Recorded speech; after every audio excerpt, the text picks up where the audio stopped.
Hey, I'm back.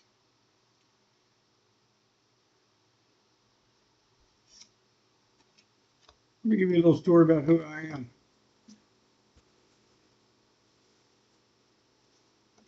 I grew up in a town with a narcissist family,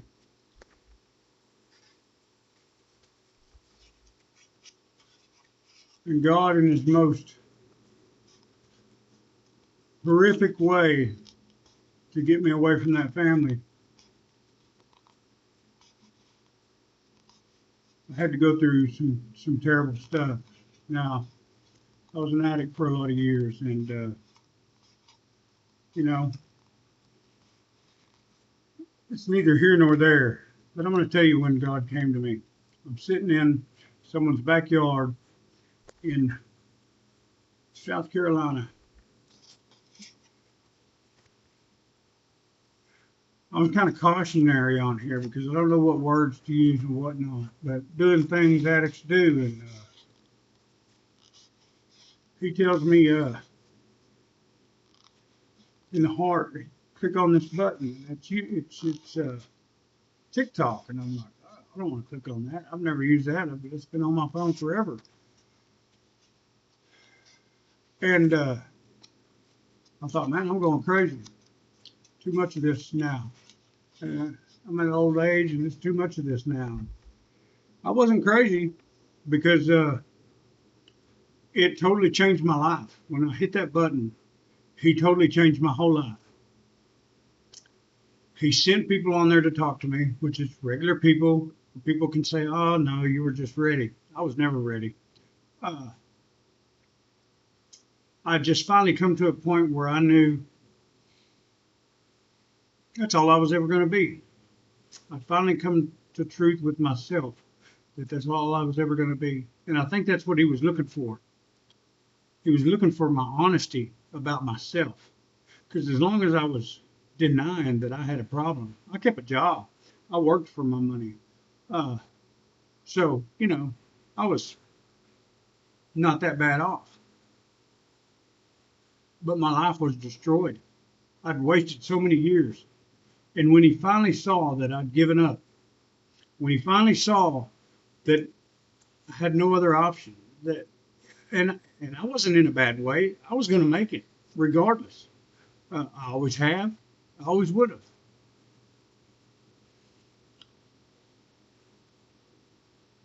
but I was going to be miserable the rest of my life. And I never understood this. My favorite song now, "Amazing Grace." Uh, Once was blind, but now I see. He opened my eyes to the world, to the real world, to the Bible and the true story and the literal story in the Bible. He showed me the Book of Enoch, the giants and the petrified giants all over the world in the mountain ranges, and uh, he helped put it all together for me for real. We've been lied to for so many years in this world. Satan has lied to us for so many years because he don't want us to know where we come from. We think we're on some spinning ball, flying through space. It's ridiculous. But when he opens your eyes, you realize, and it, to me, it really wasn't scary because I'd been lied to all my life anyway. So for me to get truth was the greatest thing in the world. To finally uh, meet someone in my life that was going to be honest with me, no matter how hard it was. That night he told me in my spirit, he told me, and there was no flash, and there was no bang, and there was no voice. It was a feeling, and I knew it was real. I knew it was because I've never felt anything like it. And he says, if you'll do the work, if you'll let it all go, all that hurt, all that money chasing, the women, the drugs, if you'll try, I'll show you what I can do with your life.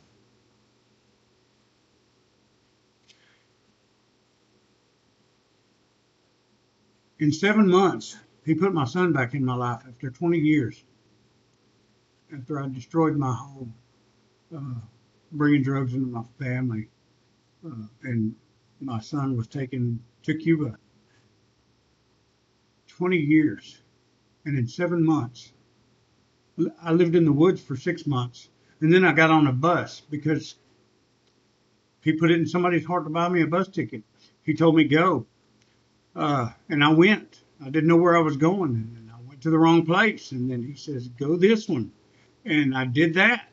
And if you could have seen my story, I used to do lives on TikTok. And it was amazing. People could see him working in my life. I could see him working in my life. Then he brings me to where I'm at now. And really, the place isn't important uh, right now. We may deal with that later. He brought me to this town, and I tried to work, and I was still clean. And then he brought me to this place I'm at now.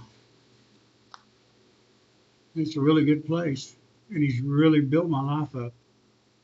And we get caught up in thinking there's going to be some big thing. You're going to get $1 million, or you know, your life's not yours to live.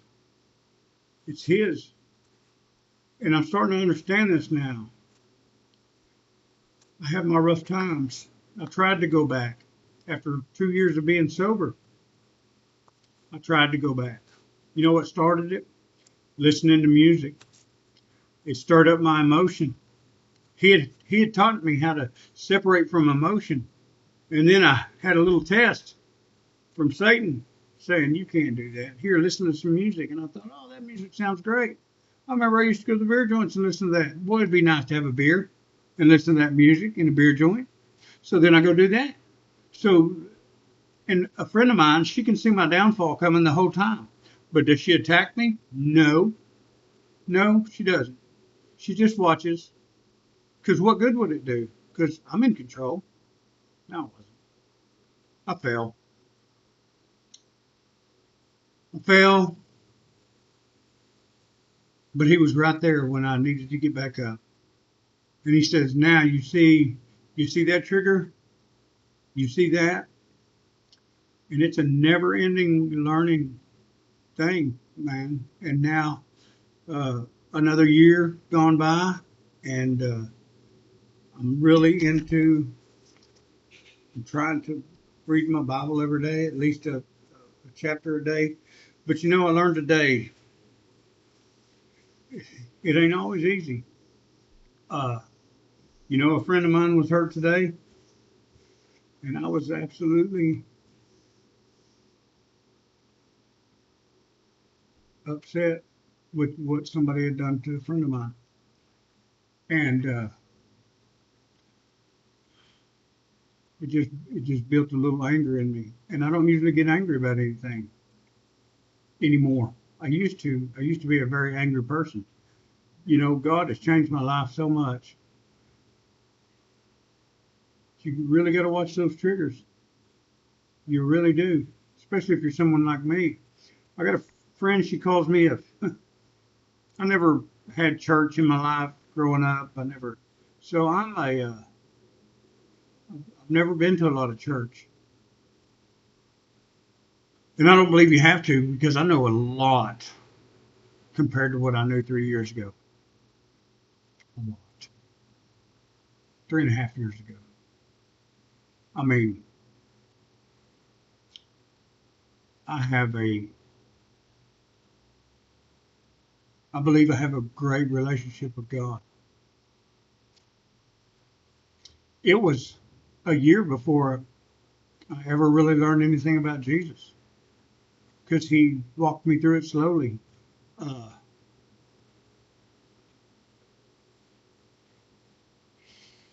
God came to me first, and then he showed me his son and says, this is the one you need to believe in. And trying to grow that relationship now. And I feel God in my life more every day. And I know they're the same person. What I'm trying to say is, I get on here and I try to say the right things and do the right things. Man, I'm just trying to make it in this world, this corrupt, nasty world. And all I want to know is truth. I don't care how bad it hurts. I would rather know the truth. And I'm in a place, I'm in a shelter, and I've got a really good position here, and I love it here, and I love the people here. He's brought me here to work with the homeless, and I've been through it, so I know. And people that have troubles and they're addicted and they're coming out of troubles, and so it's a whole. And he's used my skills that I have, that I've developed my whole life, obviously through him, because he knew he would need me at this place at a certain time, and uh, and I believe that wholeheartedly. So, what I guess what I'm trying to say is, whoo, what a day! Uh, you may think you're so far, and then boom, something slaps you in the face, and you feel like you're losing it all, and nothing really even happened to me. It happened to somebody I care about, and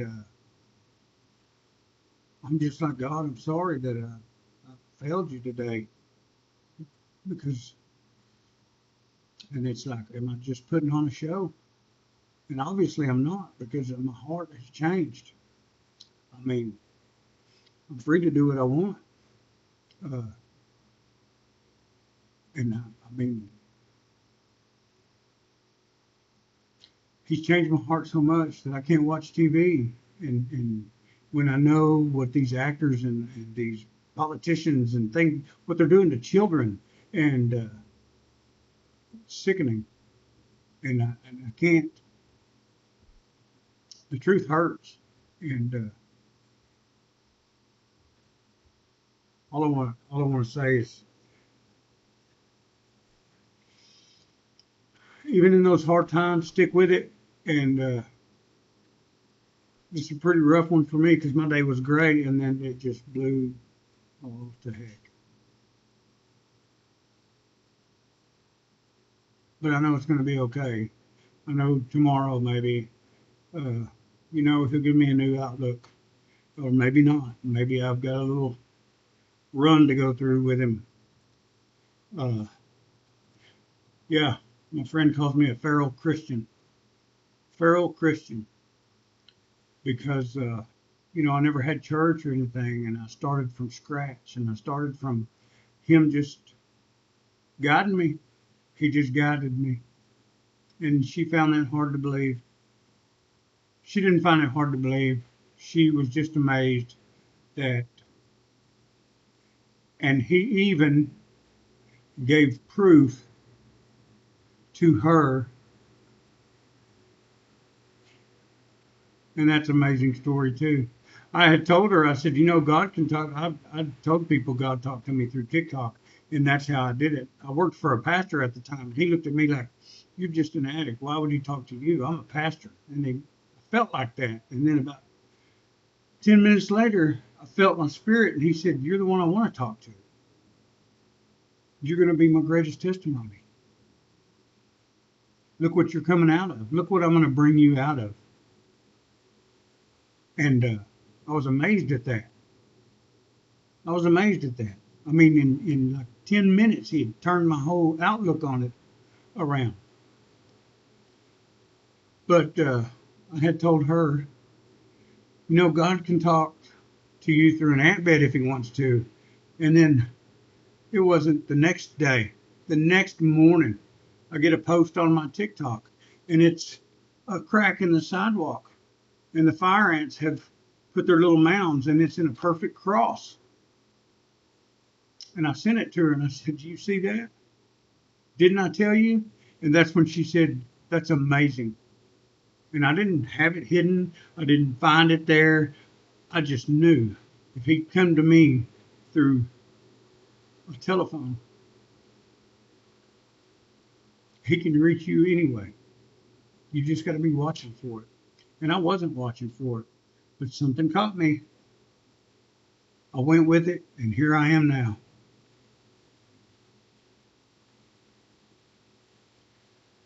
Stay with it. Stay with God. Love Jesus. Do as best you can. Try to be nice to people. Try to help people. Try not to hate. Try not to be angry. Try to keep your mouth shut. Mind your own business. Unless it's helping somebody up that's down. And really care. You have to learn to really care about something besides yourself. Because there ain't nothing going to fill that hole in you. There ain't nothing. And I thought getting clean would be easy, and it's not. Clean's not the problem. But as soon as I get clean, then I have a stroke. Then I have a neck surgery. Now I've got diagnosed with lupus. A couple other surgeries. But he brought me to a place that's helping me, and we're helping each other. And I think it's amazing that he did that. Because if I was still out there right now, I would probably be dead. But he knew exactly what I was going to need, and it's just a really amazing story. If you don't believe in Jesus Christ and you don't believe in God,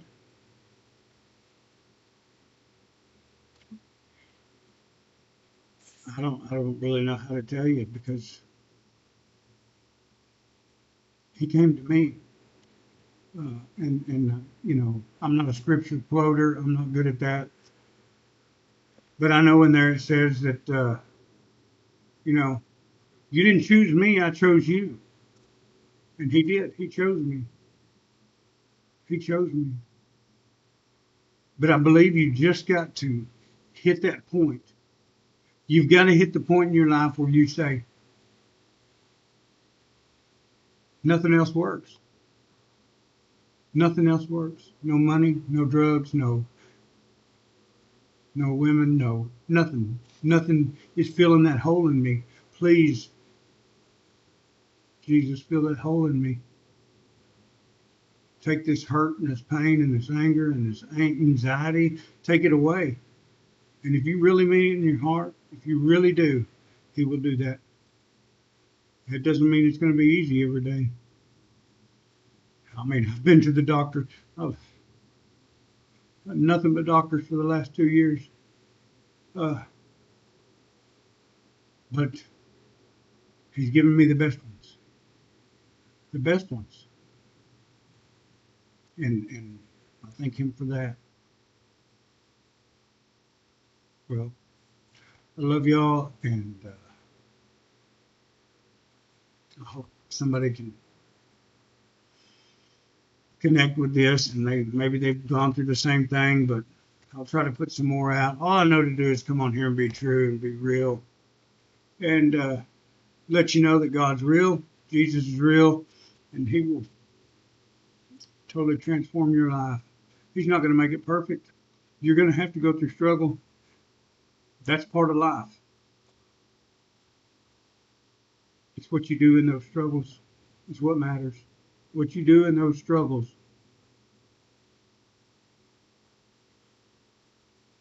He wants people that are tried through fire.